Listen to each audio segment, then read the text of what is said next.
Mesdames, Mesdemoiselles, Messieurs, bonjour ou bonsoir, selon l'heure à laquelle vous allez nous recevoir. Mbotena bino bandeko, bandeko na biso, moyo enu, bonsu, banabetu, ba mwakulwa chilu, ba mwakulwa bankambwa.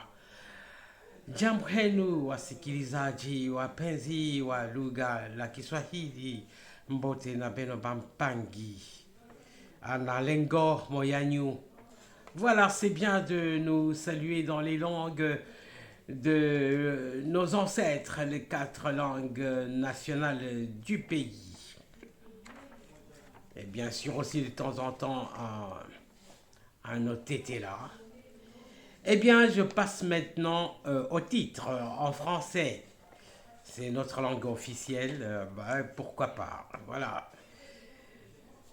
Chers compatriotes, le titre de ce soir, je vais vous l'avouer, je ne suis pas content du titre de ce soir. Alors, guerre à l'Est, les FARDC affirment avoir reçu l'ordre hiérarchique d'observer le cessez-le-feu sur la ligne de front officielle.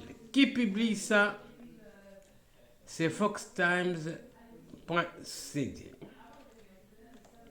Et c'est de la part du porte-parole, je pense qu'il est colonel, le colonel Njika. Oui, le colonel Guillaume Njike Kaiko. En tout cas, je ne suis pas content du cessez-le-feu, ni de celui qui a donné l'ordre du cessez-le-feu. Comment expliquer que Batouana Bazali non. Bazali naïno na terrain na biso na pays na biso. Bazali ko occupé ba territoire baza ba congolais te baza ba rwandais président alobi yango mbala na mbala ba respecter cesser le feu. Mais non. Il est question, comme nous sommes en position de force, de combattre ces gens-là jusqu'à ce qu'ils sortent de notre pays. Ils n'ont qu'à sortir de notre pays avant de parler du cessez-le-feu. Il n'est même pas question qu'ils occupent, qu'il y ait cessez-le-feu, qu'ils occupent les positions qu'ils ont là, ne fût-ce que pour les 72 heures dont on parle là, s'ils sont vrais ou s'ils sont faux, je ne sais pas. Et l'ordre s'est revenu d'où? Des États-Unis, du Conseil de sécurité, et les États-Unis auraient ordonné ou conseillé qu'on respecte le cessez-le-feu. Et comme si ça ne suffisait pas, les FARDC disent qu'ils ont reçu l'ordre d'observer un cessez-le-feu. Et pendant ce temps, ces gens-là qui ne sont jamais sincères, ils vont continuer à s'approvisionner en armes, à peaufiner d'autres stratégies pour nous attaquer, nous déstabiliser pendant cette période des élections. Mais non! Il faut poursuivre l'ennemi jusqu'au Rwanda.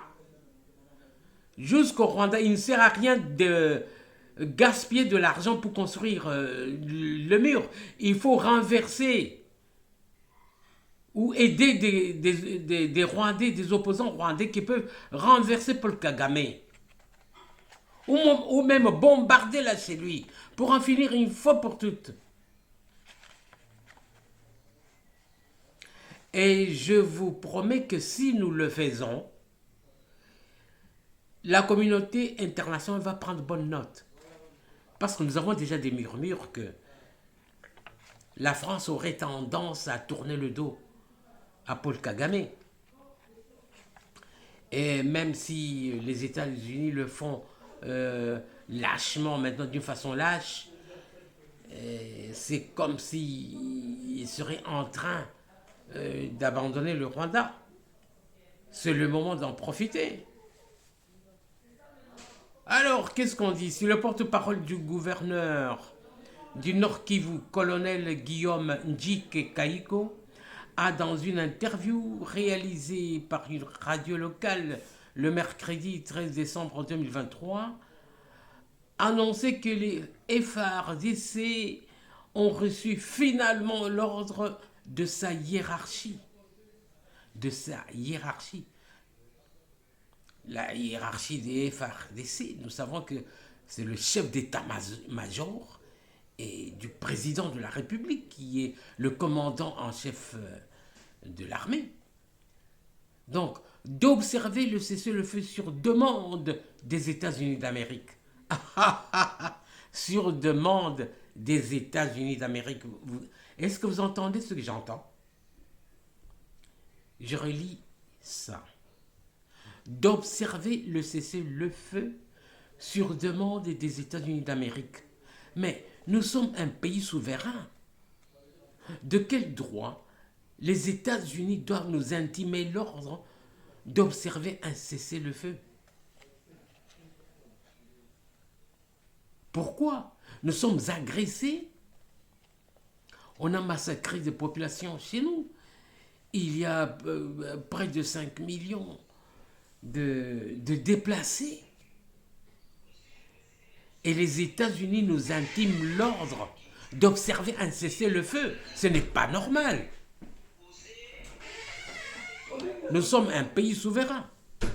En outre, ce porte-parole de l'armée congolaise a fait savoir que suite aux affrontements qui ont été constatés depuis quelques jours dans la partie est de la République démocratique du Congo, entre les FARDC et les M23 ADF, il est important de respecter les injonctions reçues de la hiérarchie.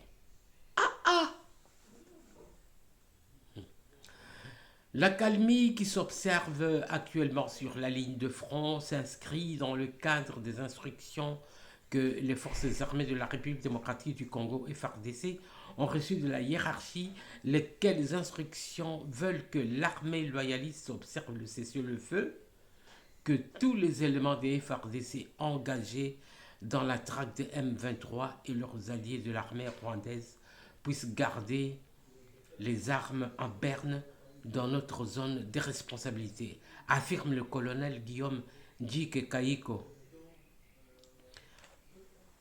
Chers compatriotes, il n'en est pas question. Selon moi, chers compatriotes wazalendo, munaitika décision hii vraiment. Wandugu zetu wazalendo, munaitika vraiment wa FARDC va respecter décision. Il y a États-Unis d'Amérique, même pas le Conseil de sécurité, mais États-Unis d'Amérique. Anaomba ba Congolais va observer cessez-le-feu. Mais non, pendant ce temps où nous avons des avancées, où nous sommes plus forts, ce n'est pas le moment. Les États-Unis ont salué le 11 décembre le cessez-le-feu de 72 heures auxquelles se sont engagés les partis au conflit dans l'est de la République démocratique du Congo. Dans l'entretemps, signalons que malgré ces efforts, la situation sécuritaire reste tendue dans la partie est de la République démocratique du Congo. Hervé Kabouatila. Bon, la situation reste toujours tendue. Ça veut dire que nos FARDC devraient être vigilants. Et pour moi, la guerre continue. Il faut terrasser l'ennemi jusqu'au bout. Cessez le feu, cessez le feu. Alors que l'ennemi est sur place. Et pendant les cessez-le-feu, ils ont toujours cherché à s'approvisionner en armes d'une façon ou d'une autre. Le président doit finir avec Paul Kagame comme c'en était fini avec Hitler lui-même a donné l'exemple. Paul Kagame ne laissera jamais la RDC tranquille. Il faut le poursuivre jusque chez lui. Le schéma qu'il y a maintenant, c'est le schéma de la guerre totale. Tant qu'ils ne sont pas encore sortis de la RDC. Voilà, chers compatriotes, c'était mon coup de gueule de ce soir. Vraiment, je ne soutiens pas ce cessez-le-feu. Voilà, chers compatriotes, que Dieu bénisse la République démocratique du Congo.